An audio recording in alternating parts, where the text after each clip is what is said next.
So నేను ఒకటి చెప్పాలనుకుంటున్నా hour grand parents. C మా తాతయ్యకి ఒక చిన్న సర్జరీ జరిగింది అండ్ హీస్ లైక్ ఒక 1 day వచ్చి రెస్ట్ తీసుకొని మళ్ళీ తెల్లారి నుంచి ఏదో ఒక వర్క్ చేస్తున్నాడు. ఆయన లెగ్ మొత్తం సర్జరీ అయింది అండ్ మార్నింగ్ లేచి ఏదో తెలియనట్టు అయిందో లేదో అన్నట్టు వర్క్ చేసుకుంటున్నా. అది నాకు అర్థం కావట్లేదు. మొత్తం లెగ్ మొత్తం సర్జరీ అయింది అక్కడ. ఆయన అసలు మొత్తం వర్క్ చేసుకుంటున్నాడు, అది చేసుకుంటున్నాడు, ఇది చేసుకుంటున్నాడు.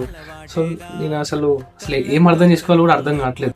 They are built with this. Okay, వాళ్ళు చిన్నప్పటి నుండి చేసింది ఇదే, పెరిగేటప్పుడు చేసేది కూడా ఇదే. They are addicted to hard work. వాళ్ళు పని లేకుండా బతకలేరు, చచ్చిపోతారు. నేనేం చెప్తున్నా, ఖాళీగా ఉండడం వాళ్ళకి అలవాటు కాదు. సో ఇంకోటి ఏం చెప్పాలనుకుంటున్నా అంటే love them when they are alive. And చనిపోయినాక సో బాధపడడం కన్నా గుర్తు చేసుకోవడం కన్నా ఉన్నప్పుడు ప్రేమిద్దాం వాళ్ళని. ఇప్పుడు వాళ్ళు వీకే కావచ్చు, but they carried our entire family. So I want to say this